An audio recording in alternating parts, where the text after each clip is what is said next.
What's up? What's up, y'all? Welcome to the show. Welcome to the show. I'm a couple minutes late, but guess what? I'm here. And I'm waiting for all 3,200 of my folks to come into place so we can talk about this DCA challenge. We can talk about investing. We can talk about how all of us about to be future owners, millionaires, and all that. But shout out to everybody for coming to the show this morning. I got a lot going on today, as I'm sure we all do. So I'm gonna be quick. I say that, I'm sure I say that every show, but this time it's serious. I got somebody waiting on me today. But I wanna quickly say welcome to the show. This is the Pattern Disruption Podcast. And what I'm doing is a segment called the DCA Challenge. This is that abbreviation is short for something that we do in investing, which is called dollar cost averaging. It's really simple. It's just got a long name, but it's basically just investing in the market the same amount of money over an extended period of time. So it's real simple. There's nothing to it. But what's simple to do is also simple not to do. So that's why we show up here. So I come here, I'll be doing this the entire month of August, and I look forward to adding value and not wasting anybody's time, so I'm gonna be as quick as I can. Today I wanna talk a little bit about why does Bitcoin's halving make it superior? I had somebody reach out to me today about, and they told me to buy XRP, and they said that we don't want to miss it, so we don't want to miss this time and have any regrets. And it led me to thinking, in the Bitcoin world, we call, let me see, hang on one second, I need to adjust this. But in the Bitcoin world, we call other coins that have no cap. They really just kind of created out of thin air. We call those SHIT coins. And the reason we do that is because they can be manipulated. They can be, it really just depends on what the people who created it want to do. Bitcoin is a little bit different. It's different. And it's different in a way that it's actually superior. So I want to talk a little bit about why the Bitcoin halving makes it superior. And one of the reasons, first and foremost, is that it's a predictable scarcity in Bitcoin. Hang on one second, this air is on. And I'm sure you can hear that in the background because I'm hearing a static. Are y'all hearing that? Yep, I hear that. So hang on one second. Hang on one second, my people.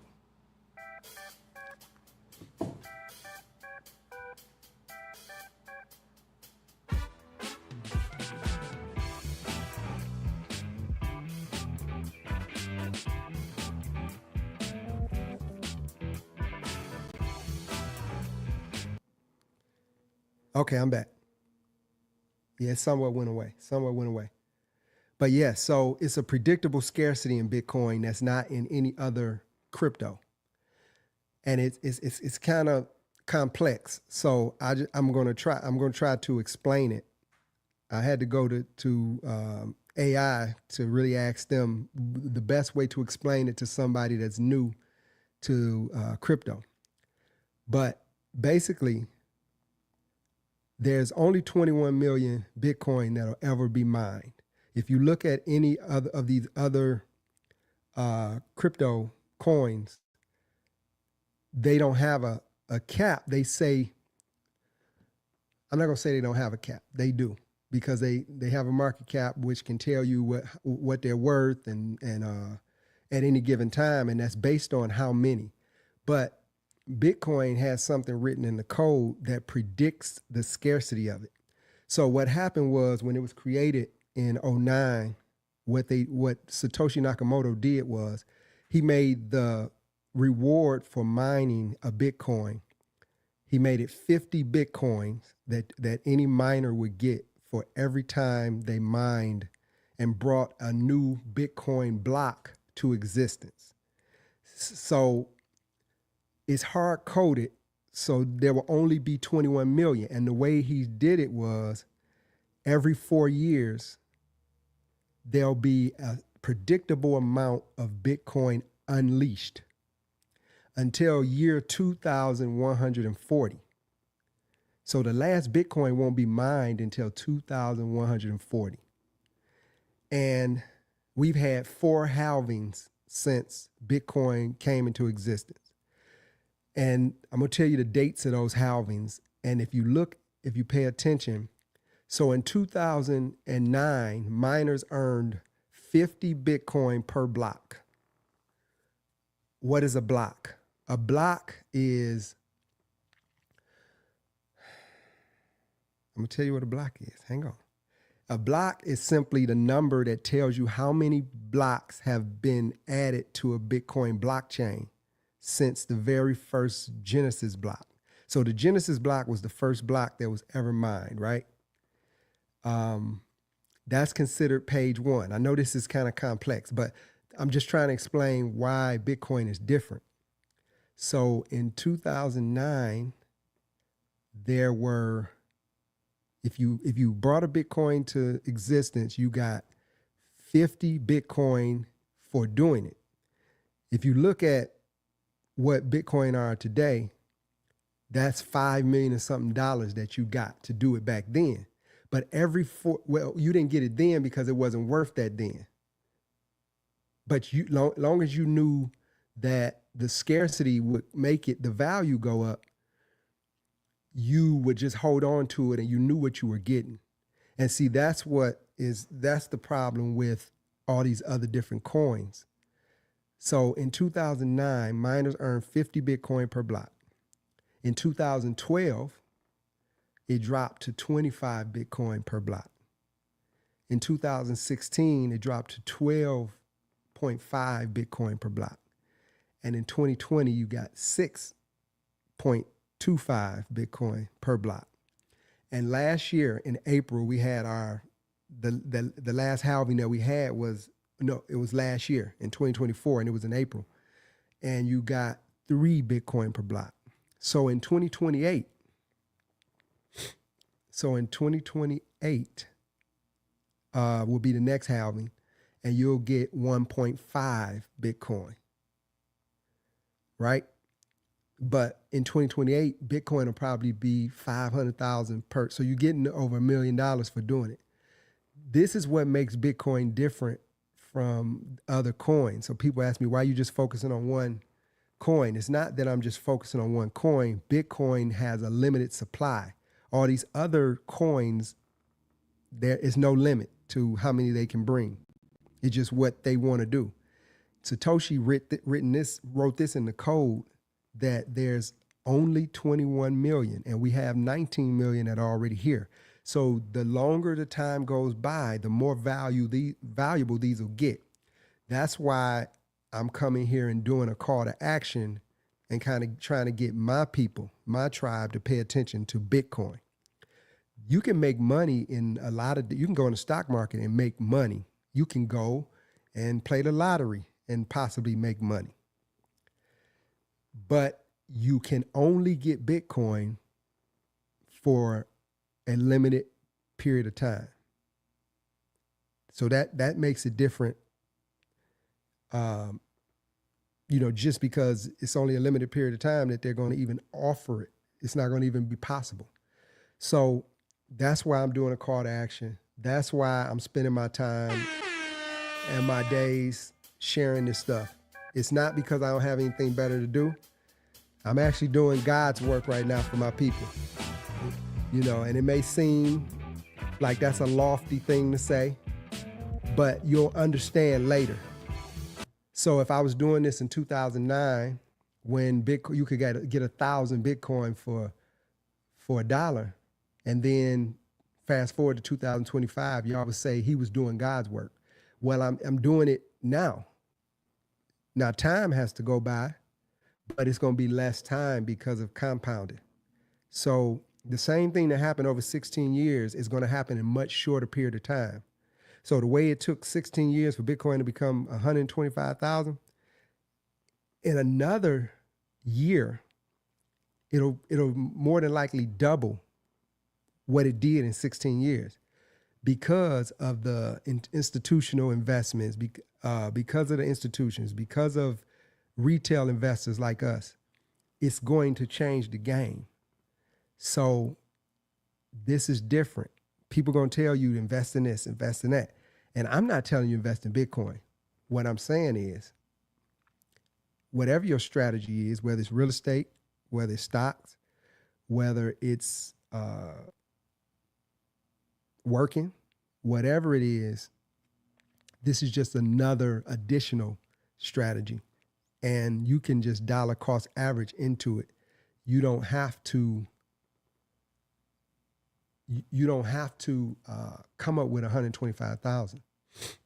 So that's the difference. Trying to explain the halving is crazy.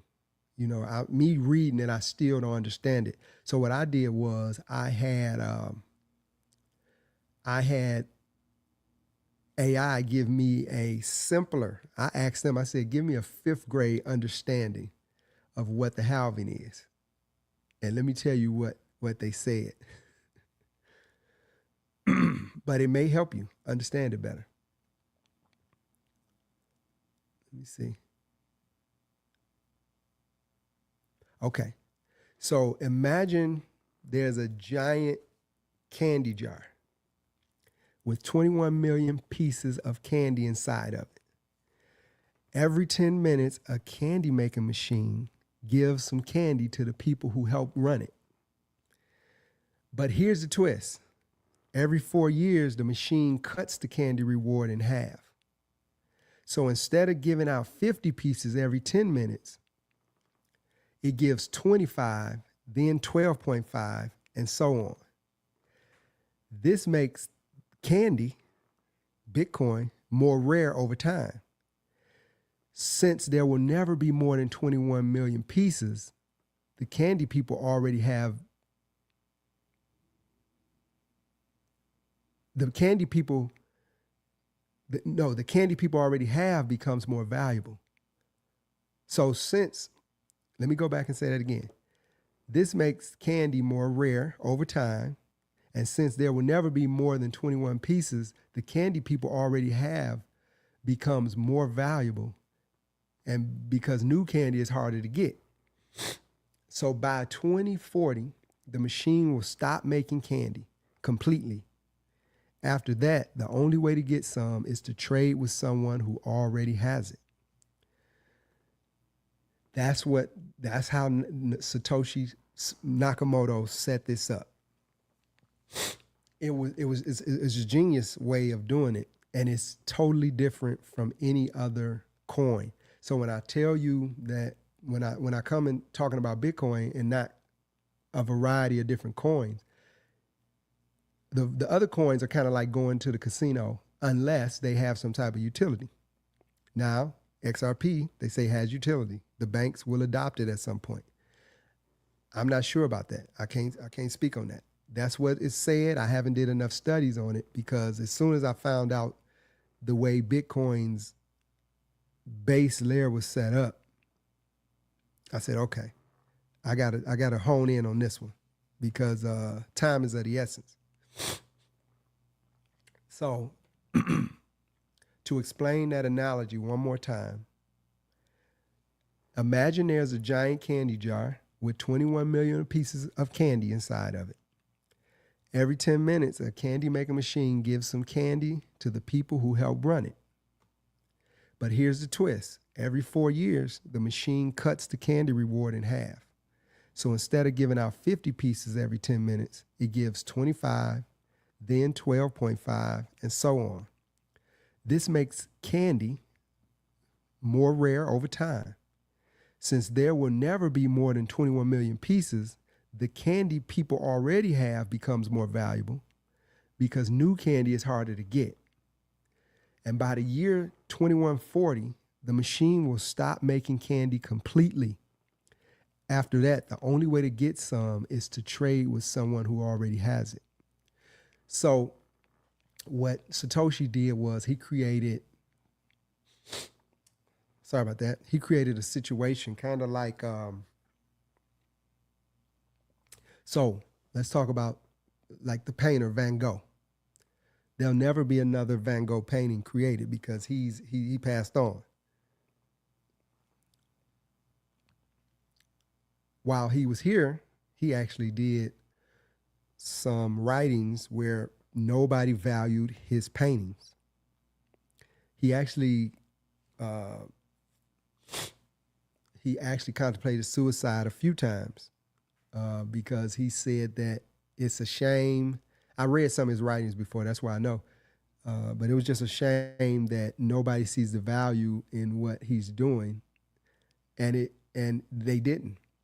And but as soon as he passed away, every painting that he had was well over $12 million.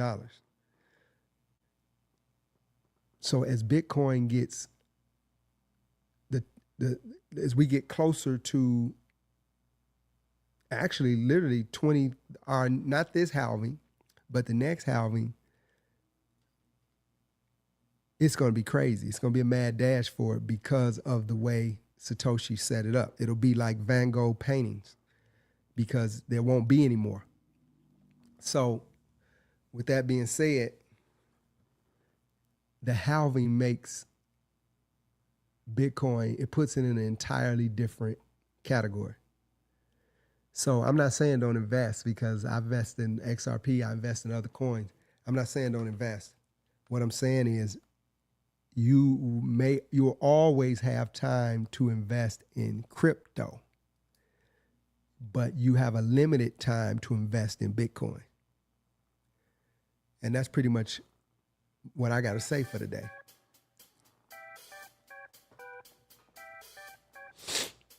Shout out to the few people that came in the house today. I appreciate y'all. You know, there is there's something to be said about the people that give without expecting anything in return.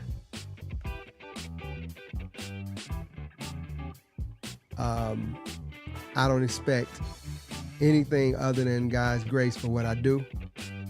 And go out, be great, give back. I'm actually gonna post some stuff about, we got some school supplies and people doing a lot of giveaways. So I wanna promote them. So I'm gonna be posting those on my page and send those kids out so we get them prepared for a positive, productive school year. Hey, I appreciate y'all. I appreciate the people that came in. Shout out to y'all. We're going to go off and be great. I'm actually just purchased another vehicle. So I'm gonna go and pick that up. And I'm gonna go and just be great, man. We blessed, y'all. If you can hear this, if you can see this, you are blessed. You have another shot. So shout out to you. I'm signing out. This is Eric Rhymes, your host.